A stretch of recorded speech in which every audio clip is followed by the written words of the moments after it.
तो स्वागत है आपका आपके अपने YouTube चैनल एग्जाम विद साथी में। दोस्तों, हम डीएलएड के प्रथम सेमेस्टर में सामाजिक अध्ययन का जो विषय पढ़ रहे थे उसमें हमारा जो पहला चैप्टर चल रहा था उसी का आज दूसरा भाग हम लेकर आए हैं। तो हमने पहले चैप्टर में ये पढ़ लिया था इतिहास का अर्थ, इतिहास को जानने के मतलब इतिहास को जानने के स्रोत जो हैं वो आज की क्लास में हम पढ़ेंगे कि इतिहास किन माध्यमों से इतिहास के बारे में जानकारी मिली। इतिहासकारों ने कुछ निश्चित साधनों की मदद से जो इतिहास के बारे में जाना वही इतिहास के स्रोत कहलाए। तो इतिहास के स्रोत में हम सबसे पहले स्टार्ट करते हैं धार्मिक ग्रंथ और अनैतिहासिक ग्रंथ। इनके बारे में इतिहास को किस तरह से जाना गया उसके बारे में आज की क्लास में हम पढ़ेंगे। तो चलिए आज की क्लास को शुरू करते हैं। 1 मिनट, इसको थोड़ा सा छोटा कर लें। धार्मिक ग्रंथों में महत्वपूर्ण ऐतिहासिक घटनाओं का उल्लेख मिलता है। जो धार्मिक जो ग्रंथ हैं उसमें महत्वपूर्ण जो ऐतिहासिक जो घटनाएं हैं उनका उल्लेख मिलता है। जैसे कि इसके जो प्रकार हैं वो 3 प्रकार के हैं, जैसे वैदिक साहित्य, बौद्ध साहित्य और जैन साहित्य। तो सबसे पहले हम पढ़ेंगे वैदिक साहित्य। वैदिक साहित्य में जो जो ग्रंथ आते हैं उनके बारे में पढ़ेंगे। जैसे वैदिक साहित्य में वेद आते हैं, ऋग्वेद आते हैं, सामवेद आते हैं, ब्राह्मण ग्रंथ आते हैं। इन सब चीज़ों के बारे में हम पढ़ेंगे वैदिक साहित्य में। तो चलिए क्लास को आगे बढ़ाते हैं। वैदिक साहित्य। वेद, वेद का अर्थ होता है ज्ञान। वेद का क्या अर्थ होता है? ज्ञान। वेद शब्द जो है वो संस्कृत भाषा के विद शब्द का बना हुआ है जिसका अर्थ है ज्ञान। यानी यहाँ पे कह सकते हैं कि वेद का दूसरा नाम जो है, वेद का दूसरा नाम क्या है प्यारे साथियों? वेद का दूसरा नाम है ज्ञान। अब वेद कितने प्रकार के हैं? वेद 4 प्रकार के होते हैं। इससे वेदों के प्रकारों के जानने से पहले हम यह जान लेते हैं कि वेद को लिखा किसने है, आखिर किसने लिखा है वेद। इसकी रचना जो है मानते हैं कि जो मनुष्यों ने इसकी रचना नहीं की है, मनुष्य ने इसकी रचना नहीं की है। भगवान द्वारा जब ऋषि मुनि जब गहन तपस्या में जब लीन हो जाते थे तब कुछ सूक्ष्म तरंगों के माध्यम से जो ऋषि मुनियों को जो ज्ञान प्राप्त हुआ भगवान के द्वारा उनको उन्होंने लिखा वही वेद कहलाए, ऐसा माना जाता है। लेकिन वेद के जो लेखक हैं, जो रचयिता हैं, उन्हें वेद व्यास को वेद के लेखक माना जाता है। तो अब हम जानते हैं कि वेद के प्रकार कौन कौन से हैं, वेदों की संख्या कितनी है, इसके बारे में जानते हैं। वेद जो है 4 प्रकार के हैं। नंबर 1 ऋग्वेद। ऋग्वेद में क्या है प्यारे साथियों? ऋग्वेद में ऋचाओं का संग्रह है। क्या है? ऋचाओं का संग्रह है। ऋचाएं जो थी, जो देवता जो आवाहन करते थे मंत्रों के बाद में, उन सब चीज़ों के बारे में इसमें लिखा है। इसमें एक मंत्रों के बारे में तो लिखा है, इसके साथ साथ में इसमें जल चिकित्सा, वायु चिकित्सा और आदि की जानकारी इसमें लिखी है। और सामवेद में गायन ऋचाओं का संग्रह है। जैसे जब ऋषि मुनि जब यज्ञ करते थे, कुछ मंत्रों को गाकर यज्ञ करते थे, उन्हीं का संग्रह सामवेद में है। और यजुर्वेद में इसमें यज्ञ अनुष्ठान के लिए विनियमों का समावेश है। और अथर्ववेद में इसमें तंत्र मंत्रों का संग्रह है। तो प्यारे साथियों, आप लोगों को ये पता चल गया होगा कि ऋग्वेद में, सामवेद में और यजुर्वेद में क्या क्या लिखा हुआ है जिनके माध्यम से हम इतिहास को जान सके। तो अब हम चलते हैं ब्राह्मण ग्रंथ की ओर। ब्राह्मण जो ग्रंथ है, ब्राह्मण ग्रंथ में इसमें हम उत्तर वैदिक कालीन समाज तथा संस्कृत के संबंध का ज्ञान प्राप्त करते हैं। जो ब्राह्मण ग्रंथ थे उसमें हम उत्तर वैदिक कालीन समाज तथा संस्कृत के संबंध में ज्ञान प्राप्त करते हैं। तो ब्राह्मण ग्रंथ क्या थे? ब्राह्मण ग्रंथ थे, इसमें यज्ञों और कर्मकांडों का जो विधान था उसके बारे में, उनकी जो क्रियाएं थी उनको भली भांति समझाने के लिए ब्राह्मण ग्रंथ की रचना की गई थी। ब्राह्मण शब्द का शाब्दिक अर्थ है यज्ञ के विषयों को अच्छी तरह से प्रतिपादन करने वाले ग्रंथ, इसीलिए इन्हें ब्राह्मण ग्रंथ के नाम से जाना जाता है। अब हम पढ़ते हैं अरण्यक। अरण्यक जो ग्रंथ थे उनके बारे में पढ़ते हैं। इसमें कुछ ऐतिहासिक तथ्य भी हैं, जैसे कि तैत्तिरीय आरण्यक में जो है इसमें कुरु और पंचाल, काशी, विदेह आदि महाजनपदों का उल्लेख है। अब प्यारे साथियों, कुरु महाजनपद में कौन कौन से आज के वर्तमान समय में जो क्षेत्र हैं कौन कौन से आते हैं, तो कुल महाजनपद में आज की राजधानी जो आपकी दिल्ली है ये आती है, जो भारत की राजधानी दिल्ली है ये आती है, और मेरठ हो गया, हरियाणा हो गया, ये सभी क्षेत्र कुल महाजनपद में आते थे। ये आपके सिलेबस में नहीं है कि कुल महाजनपद में कौन कौन से क्षेत्र आते हैं, लेकिन यहाँ पे कुल महाजनपद आ गया तो मैं आप लोगों को समझाए देता हूँ, क्योंकि आप लोगों का जो ज्ञान है वो बढ़ेगा इससे कि कुल। अब यहाँ पे समझाने के लिए मैं आपको बता रहा हूँ कि कुल महाजनपद में कौन कौन से क्षेत्र आते हैं, जो कि अरण्यक जो हमारा जो ग्रंथ मिला है उससे पता चला है कि इसमें कौन कौन से क्षेत्रों के बारे में वर्णन था। अब जो पंचाल जो था, पंचाल महाजनपद जो यूपी के जो बरेली हो गया, बदायूं हो गया, आप लोगों में से अगर आपको बदायूं का है, बरेली का है, तो ये सब जितने क्षेत्र हैं पंचाल महाजनपद में आते हैं। ये गंगा यमुना का जितना भी मध्य भाग है ये सब पंचाल महाजनपद में आता है। और काशी, अब फिर आता है विदेह महाजनपद में प्यारे साथियों वह क्षेत्र आता था, जैसे वर्तमान में जैसे भागलपुर है, बिहार का जो क्षेत्र है भागलपुर जिले का, दरभंगा जिले का, ये भूभाग जो था विदेह महाजनपद में आता था। और उपनिषद जो थे, उपनिषद की जो कुल संख्या है 108 है। उपनिषदों की कुल संख्या कितनी है? 108। और शंकराचार्य जी ने 10 उपनिषदों को पर अपना भाष्य लिखा है। कितने उपनिषदों पर अपना भाष्य लिखा है? 10 उपनिषदों पर। 13 उपनिषदों को प्रामाणिक माना गया है। 13 जो उपनिषद हैं उन्हें प्रामाणिक अभी तक माना गया है। भारत का प्रसिद्ध आदर्श वाक्य जो है सत्यमेव जयते, जिसे मुंडको उपनिषद से लिया गया है। जो भारत का जो प्रसिद्ध आदर्श वाक्य है, आप लोगों ने लिखा देखा होगा सत्यमेव जयते, ये कहाँ से लिया गया है? मुंडको उपनिषद। ये क्वेश्चन आपके बड़े एग्जामों में यूपीपीसीएस, पेट और सुपर टेट, इन सभी चीज़ों में ये प्रश्न बनते हैं, ऐसे प्रश्न। तो आप लोग जो क्लास ले रहे हैं ये आपको बीटीसी में तो आपको हेल्प करेगी ही करेगी, साथ में आपको यूपी पेट, टेट, सीटेट, मतलब सारे कंपटीशन एग्जाम में यहाँ से क्वेश्चन बन सकते हैं। तो अब हम स्टार्ट करते हैं वेदांग। वेदांग क्या है? वेदांग का अर्थ होता है वेदों के अर्थ को अच्छी तरह से समझने में जो मदद करते हैं उन्हें वेदांग कहते हैं। वेदों के अर्थों को जो अच्छी तरह से समझने में मदद करते हैं उन्हें वेदांग कहते हैं। अब वेदांगों की कुल संख्या कितनी है? 6 संख्या है। वेदांग की संख्या कितनी है? 6 संख्या है। वेदांग में 6 जो प्रकार हैं, नंबर 1 जो है शिक्षा है, निरुक्त है, कल्प है, व्याकरण है, ज्योतिष है, छंद है, ये सभी जो हैं वेदांग के प्रकार हैं। अब हम जानते हैं बौद्ध साहित्य के बारे में। बौद्ध साहित्य के बारे में, बौद्ध साहित्य के जानने से पहले हम यह जान लेते हैं बौद्ध साहित्य में जो गौतम बुद्ध जी थे, गौतम बुद्ध जी के बारे में थोड़ी सी चीज़ें जान लेते हैं। गौतम बुद्ध जी का इसमें चैप्टर नहीं दिया गौतम बुद्ध जी का, लेकिन यहाँ पे बौद्ध साहित्य की जब बात हो रही है तो प्यारे साथियों मैं आपको बुद्ध जी से परिचय करवा देता हूँ कि बुद्ध जी के बारे में आपको थोड़ी सी जानकारी दे देता हूँ। जो बुद्ध जी जो थे उन्होंने 29 वर्ष की अवस्था में घर को त्याग दिया था। कितनी वर्ष की अवस्था में? 29 वर्ष की अवस्था में जब उन्होंने घर को त्यागा तो ये जो उन्होंने जो त्यागा तो उसको महाभिष्क्रमण कहते हैं। क्या कहते हैं? महाभिष्क्रमण कहते हैं।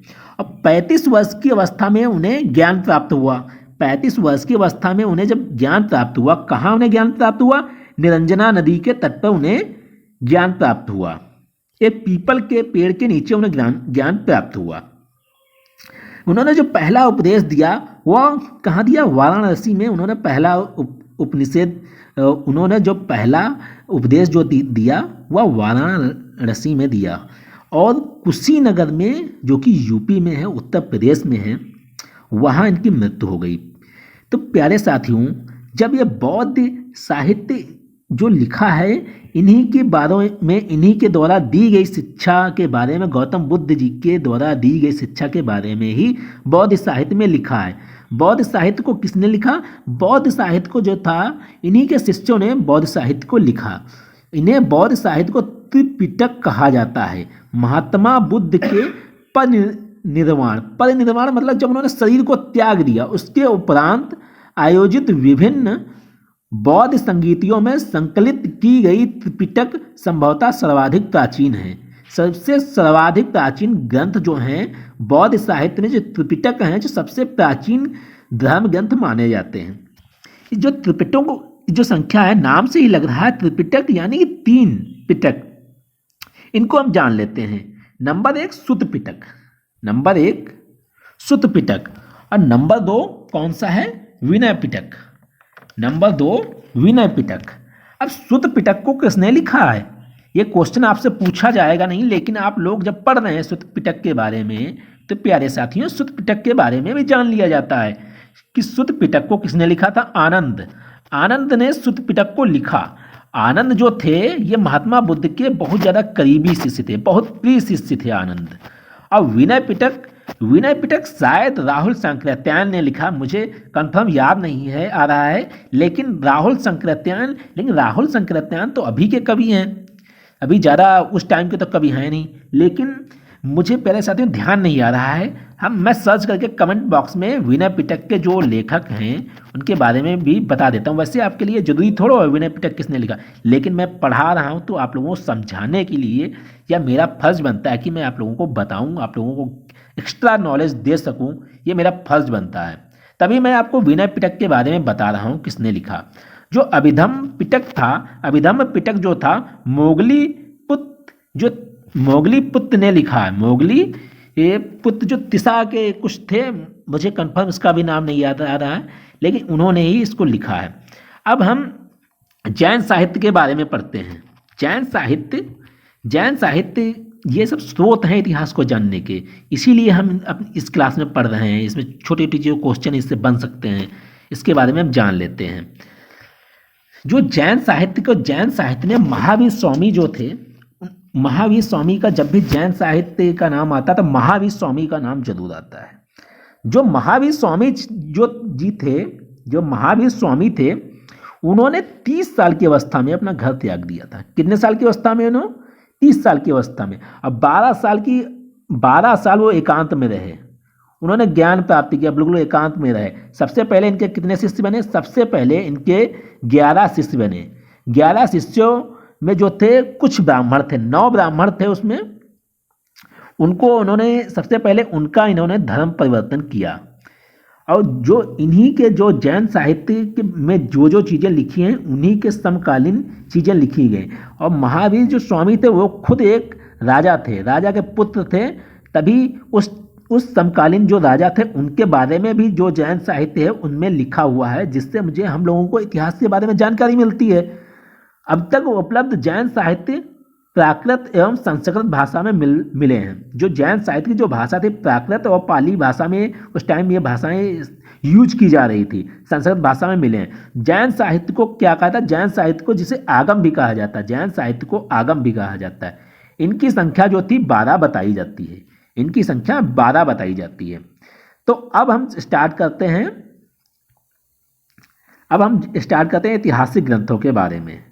ऐतिहासिक ग्रंथ, क्योंकि ये भी जो हैं ऐतिहासिक ग्रंथ हमारे, अब हम पढ़ते हैं ऐतिहासिक ग्रंथों के बारे में जिनसे हमें अपने इतिहास को जानने का पता चलता है, उसे जानने का प्रयास किया जाता है। उन ग्रंथों के बारे में भी हम पढ़ते हैं। तो सबसे पहले जो ऐतिहासिक ग्रंथ है वो महाभारत है। तो महाभारत के बारे में हम पढ़ते हैं। जो हमारे जो ऐतिहासिक ग्रंथ हैं उसमें रामायण हो गया, महाभारत है, ये सब बहुत प्राचीन महाकाव्य हैं। ये जो रामायण है, महाभारत हैं, ये सब अत्यधिक प्राचीन महाकाव्य हैं। यद्यपि इन दोनों को महाकाव्य उपलब्ध साक्ष्यों के आधार पर महाकाव्यों का रचना काल 4वीं सदी एवं ईसा पूर्व से 4वीं सदी के मध्य बताया जाता है। तो जो इसका जो पहला जो रामायण जो काव्य है, इसके बारे में हम जानते हैं कि रामायण में क्या क्या लिखा है, जिससे हम लोग इतिहास के बारे में परिचित हो सकें। तो रामायण जो है, रामायण के जो रचयिता हैं उनको माना जाता है महर्षि वाल्मीकि को रामायण का रचयिता माना जाता है। महर्षि वाल्मीकि द्वारा पहली एवं दूसरी शताब्दी में संस्कृत भाषा में की गई। जो रामायण की जो रचना थी, ये जो रामायण है इसकी रचना जब पहली एवं दूसरी शताब्दी में जो वाल्मीकि जी थे उनके द्वारा इसकी रचना की गई। मूलतः जो जो वाल्मीकि कृत जो रामायण थी, जो मूलतः जब स्टार्टिंग में जब इसको वाल्मीकि जी ने लिखा तो इसमें 600 श्लोक थे। कालांतर में इसमें 6,000 थे, कालांतर में इसमें 12,000 हैं और फिर वर्तमान समय में इसमें 24,000 हो गए हैं श्लोक। इसीलिए इन्हें चतुर्विंशति शास्त्री संहिता कहा जाता है। अब हम जानते हैं कि इसमें क्या क्या लिखा हुआ है। वाल्मीकि द्वारा जो रामायण लिखी गई है, वाल्मीकि जी द्वारा जो रामायण लिखी गई है उसमें रामायण में 7 कांडों में बटा हुआ है। ये 7 कांड जो थे उसमें सबसे पहले है बालकांड। बालकांड में जो हमारे जो प्रभु श्री राम जी जो थे उनके बचपन की जो कहानी है, उनके बचपन का, उनकी शिक्षा विक्षा के बारे में लिखा है। और अयोध्या कांड में राम विवाह और राम का राज्य अभिषेक और फिर उनका वन में जाना और ये सब लिखा है। और अरण्यक कांड में राम को जो वन में जो समस्याएं हुई जब वो वन में गए, इन सब चीज़ों के केवट एवट इन सब चीज़ों के बारे में लिखा है। और किष्किंधा जो था, किष्किंधा में इसमें लिखा है कि जब सुग्रीव जब मिले, सुग्रीव और हनुमान ये सब जो मिले हैं किष्किंधा पर्वत पे, उसके बारे में जब माँ सीता जी का हरण दुष्ट रावण ने कर लिया था, तब जो माता सीता की सहायता के लिए जब वो उनसे मिले हैं, जो क्या नाम था उनका ध्यान नहीं आ रहा, सुग्रीव से हाँ मिले हैं, तब उसी पीरियड का जो चीज़ें हैं वो चीज़ें इसमें लिखी हुई। और सुंदरकांड जो है, सुंदरकांड में तो आप लोग जानते हैं कि हनुमान जी के बल बुद्धि इन सब चीज़ों का, हनुमान जी के जो उनकी ताकत थी, जो उनके शौर्य गाथा का वर्णन किया गया है सुंदरकांड में। युद्ध कांड में रावण का जो रावण जी का श्री रामचंद्र जी का जो युद्ध हुआ है उसके बारे में लिखा हुआ है। उत्तराकांड में राम जी का अयोध्या वापस आना और राम जी का जो राज्याभिषेक होना, माता सीता का वन में पुनः जाना और लवकुश का जन्म होना, इन सब चीज़ों के बारे में लिखा है। और इसमें लिखा है शत्रुघ्न द्वारा लवणासुर का वध। लवणासुर कौन था? लवणासुर एक दुष्ट पापी था जो कि एक मधुदैत्य नाम के राक्षस का बेटा था। वह जो था, जो ऋषि मुनि थे उनको खा जा रहा था, मार के खा जा रहा था। तभी श्री रामचंद्र जी ने अपने छोटे भाई शत्रुघ्न को भेजा और शत्रुघ्न ने लवणासुर का वध किया। लवणासुर के पास दोस्तों एक शिव जी का त्रिशूल था, इसीलिए लोग उसके पास जाने से डरते थे। लेकिन शत्रुघ्न जी ने उसका वध किया और लवणासुर को मारा। इसीलिए यही जो कहानी है ये हमें कहाँ मिलती है? ये वाल्मीकि रामायण में जो उत्तरकांड है उसमें ये सब चीज़ें मिलती हैं। अब हम चलिए आज की क्लास को हम नहीं अभी महाभारत के बारे में पढ़ लेते हैं। महाभारत काल के बारे में, महाभारत जो काव्य है इसके बारे में भी पढ़ लेते हैं। आज की क्लास में इसे कंप्लीट कर ही लेते हैं। जो महेश व्यास द्वारा रचित महाभारत काव्य जो है, जो महेश व्यास जी जो थे उनके द्वारा ये रचित महाकाव्य है। इसकी जो मूलता, इसकी जो रचना है, मूल समय जो इसकी रचना का जो मूल समय है वो माना जाता है ईसा पूर्व 4वीं शताब्दी माना जाता है। मूल समय ईसा पूर्व से 4वीं शताब्दी माना जाता है। इसमें जो मूलता है 88,000 श्लोक थे। इसका नाम स्टार्टिंग में जय संहिता था, ठीक, जब इसमें 88,000 थे और बाद में इसमें 24,000 इसमें श्लोकों की संख्या हो गई।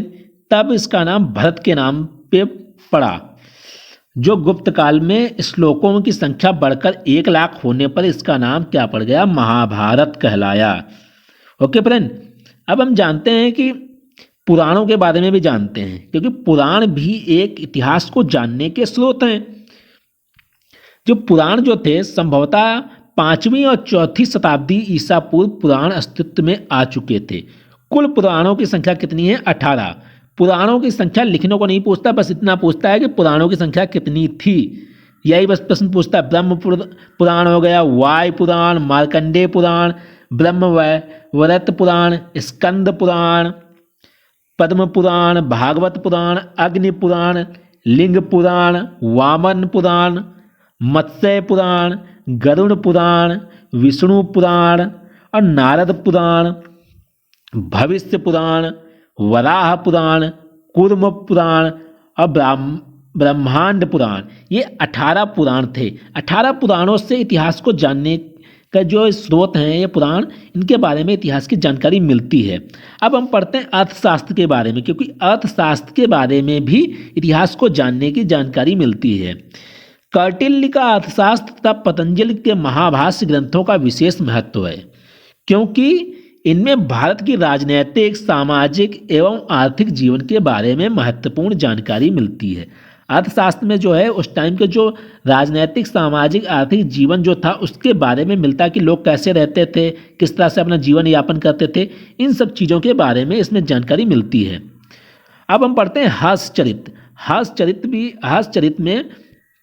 हर्षचरित बाणभट्ट जी द्वारा रचित रचना है, जिसे 620 ईसा पूर्व में रचित किया गया था।